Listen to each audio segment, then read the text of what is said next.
we will cover this mainly the serverless architecture. In that specifically, we'll focus on the Azure function in this session. Okay, so first of all, what we need to understand is, what is it we're going to cover here. One is we'll understand high level what is serverless. We'll understand, compare cloud computing with serverless computing, and understand the regular scenarios where you're already using serverless architecture, but you're not aware. And finally, we will see how it works with respect to Azure Cloud and how do we create. Okay, so a serverless computing is basically, it's a part of your cloud computing, wherein it's one of the services or offering from cloud computing, wherein you don't own the infrastructure, right? So everything is managed and managed by the Azure, the cloud provider, and you just use a service to deploy your application, deploy your services that you have without having to worry about managing the infrastructure. So what it means is you don't have the flexibility to even decide what is the OS it runs on, what is the hardware, what is the the infrastructure required for this service, but you can control automatically, kind of scale up or scale down the service based on the need.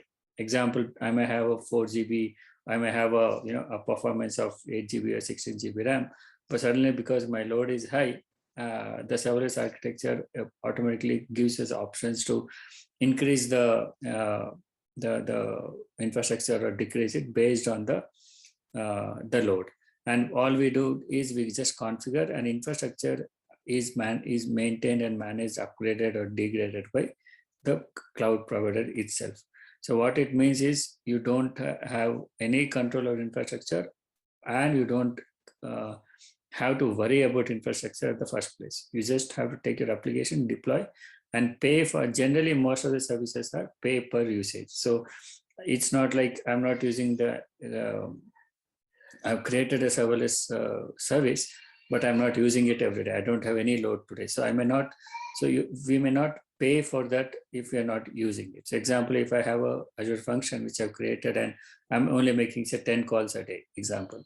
So I only pay for those 10 calls instead of, even though it is running for most of the day, right? So that is the advantage that you get in a serverless architecture compared to, but that other side of it is the infrastructure, which you generally, if you don't have a control over it, you will have issues with respect to probably your the OS version or your infrastructure side of it. And similarly, cloud computing, as I said, serverless architecture is one of the part or a service of a cloud, overall cloud offering, right? So the only difference here is in case of serverless architecture, everything is managed by the cloud provider. You just manage or deploy your application and take care of your application as a service. Everything else is managed by the cloud. So that is the main difference. But in cloud computing, again, I'm sure you're aware of infrastructure as a service, platform as a service, service as a software as a service. These are various offerings that a cloud provider, every cloud provider provides, right? So serverless architecture comes under something like similar to a platform as an architecture where everything is taken care by them.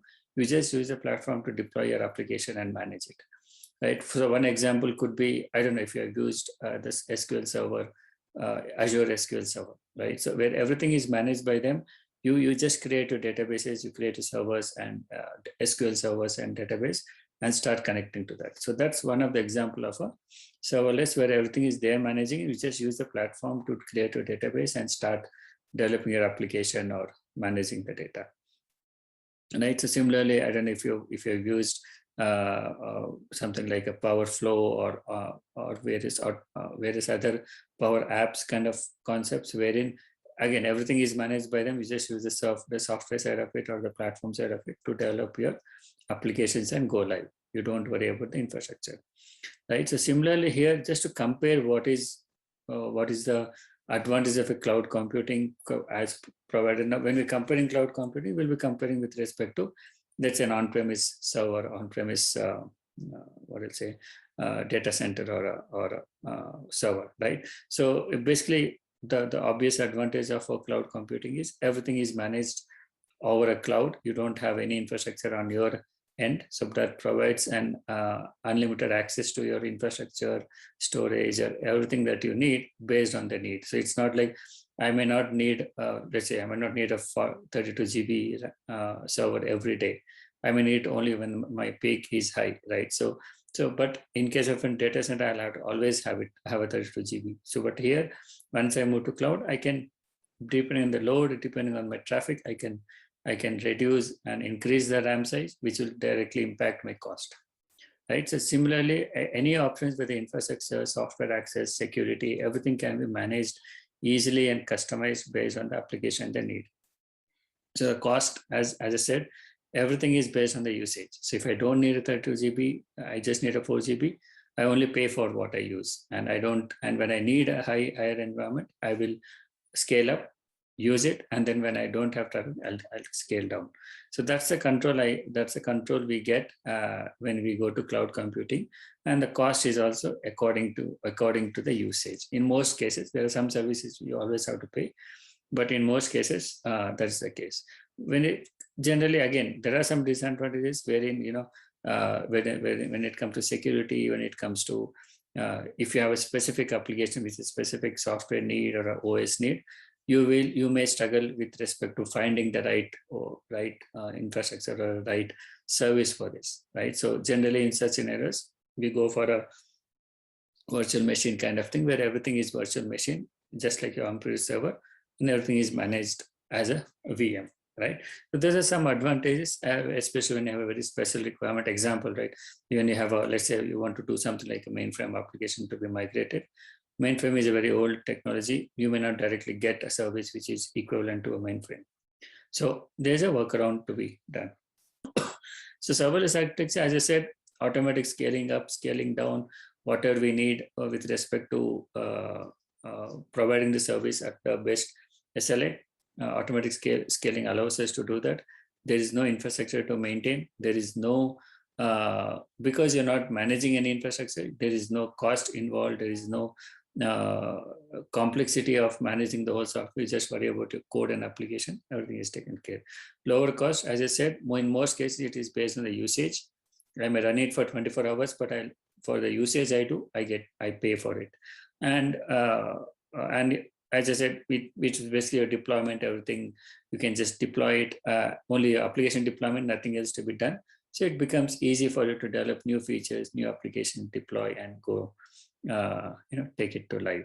So again, security issue is always a concern when it comes to cloud, especially in serverless, because you don't have control over where it goes and how it is secured, right? Though there are many security layers, you will always have issues with respect to security and debugging. So example, when you have a serverless, how do you debug if something issue happens on the server, on the cloud, on a serverless service? How do you debug? So from a local environment, how do you debug? So that's where enabling monitoring and logging and everything will add to your cost, but that is something, a new way of debugging that you will have to figure out. So this is, again, when it comes to scenarios of a serverless, anything that you see currently in Azure or any other provider, there are many serverless services already available. It could be, your mobile APIs. It could be your messaging. When you send a message, how does it work? It's all serverless. Similarly, these are scenarios where a serverless will apply. Example, you have an IoT data processing system where data is coming from multiple devices, and you can just get all those messages, process them, and save it using an IoT hub, which is a serverless. You don't manage an infrastructure for it. So similarly, depending on your need and scenarios, we will generally decide to go with serverless or go with different services where you have the control over the infrastructure. And in Azure specifically, right? Again, these are the various serverless services in Azure that we get. Right? Whether it's, again, as I said, database, there are database SQL, Azure SQL is a database or Cosmos DB where you create a Cosmos DB or a SQL DB, and you don't have control over the server it is running and where it is running and how it is running. So that's and storage, you have blob storage, various storages which just get stored, and you don't have you don't have control of the infrastructure where it is getting stored. Though you can control where and how to replicate and how to do that, you don't have the control. The whole DevOps and developer tools that we have is all serverless, because we just create a Azure DevOps systems and start deploying them, or use the pipelines to deploy, but you don't know where the infrastructure is running, how it is running, what is the hardware infrastructure and everything. So workflows and integration, again, there are many serverless architectures. Like we are looking at Azure Function here. There are many other things like Powerflow and Logic Apps. These are different workflow orchestration tools or serverless services that you can use together to achieve a serverless architecture. Okay, so and similarly here, as I said, monitoring, analytics, Power Automate, Azure Functions. These are different serverless services that Azure Cloud provides. And in this session, we are only focusing on Azure Function. Yeah, there will be future sessions on each of these topics, but today we'll be focusing on Azure Functions. Okay, so this is a overview of what I was trying to cover. Now, what is the what is the difference? How is it cloud app? You asked, right? How is it different from cloud app hosting with respect to serverless, right? So cloud app hosting, I'm assuming you mean app services, right? Application services, or there's something called Azure App Service, right? So Azure App Service is, again, there you decide what is the when you're creating an Azure App Service, right? You decide at that point, you decide what is the we select the size of the app service, right? Whether it's you would have seen something like P1 V1, P1 V2, S1 F1. These are various standard or they'll say packages kind of, or standard size of available based on which you will be charged. So now when you select a P1 V1, you get you're getting a 32 GB RAM, you're getting a 4-core 64 GB RAM example.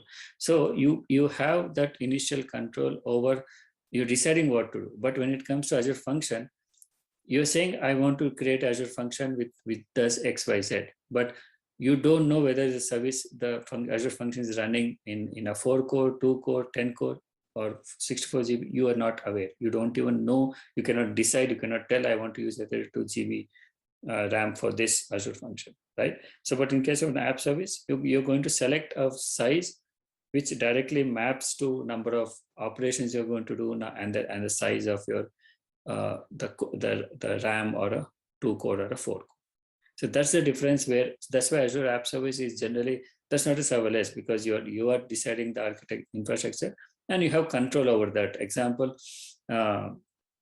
now we discuss the traffic, right? So example, let's say you create an app service and you get more traffic, right? Now in app service, you're going to configure that, okay, if I get a more traffic, if my traffic is X, then increase the number of app services to N. Example, initially I have 1, you make it 2 or 4. Or other ways, if my traffic is high, or if my number of requests is high, maybe increase the RAM from 4 GB to 12 GB, or 4 GB to 16 GB, example. So that is where that is called scale. This is the scale in and scale up and scale down kind of features in app service, where you're directly deciding the infrastructure size, how many services you need. Again, but when it comes to Azure, specifically in Azure Function, you're just going to say that, okay, scale up is auto scale up. You're going to enable that. Now, Azure Function decide if it suddenly gets 100 requests, it will decide, okay, I have to spawn 10 or 100 different Azure Functions. But if it just gets 1, it will just spawn 1, example, right? So again, the difference you need to understand is you're not having the control over where it is running, what is the infrastructure configuration it is running. It runs and it takes care of based on the settings that you're given. But with respect to an app service, you kind of pre-configuring what is the infrastructure you need. If I get 100 results, 100 traffic, 100 requests, I need a 4 GB. If I get 1,000, maybe increase it to 16 GB. So you're going to decide, you pre-configure that. But in case of a serverless, you don't have that option. You just enable auto scaling and with basic settings, but the backend cloud provider takes care of assigning that ensuring the SLAs are met for that particular serverless architecture or serverless service. Okay, so that is the main difference. So app service we generally go for when we need some control over the environment.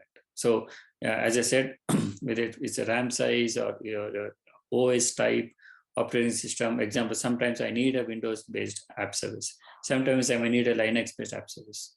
But in Azure Function, it doesn't, you don't have, generally we don't decide which one to, it doesn't matter, because we just deploy your application, you create Azure Function, deploy your code or develop your code and deploy. So that's a difference when it comes to the main difference, right? There are many other, there's a cost-based difference, and there's why do we use it, when do we use an app service, and when do we use a serverless. So there's a specific scenarios where we decide, okay, for this scenario, serverless makes sense compared to app service, example, right? So that's a kind of a where we decide what to do. Even in serverless, as we saw, there's a Power Automate, Azure Function, Logic App, Web Jobs. There are 4 types of serverless. So which one to use when?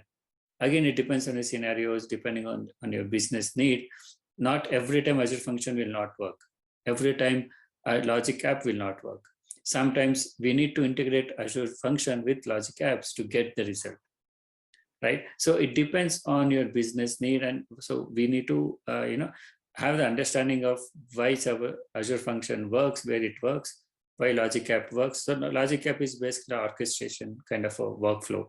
So it can internally call a Azure Function, it can internally call a Web Jobs, it can call a Power Automate, example. It can orchestrate multiple requests or integrations, right? But Azure Function is trigger based, and it is triggered based on various conditions, right? So there's a differences in each of them. There's a cost difference. There is the way purpose of each of them, right? So again, as I said, in this session we'll focus on Azure Function, but yeah, so in future we'll have more for specifically on Logic Apps as well. Okay, so now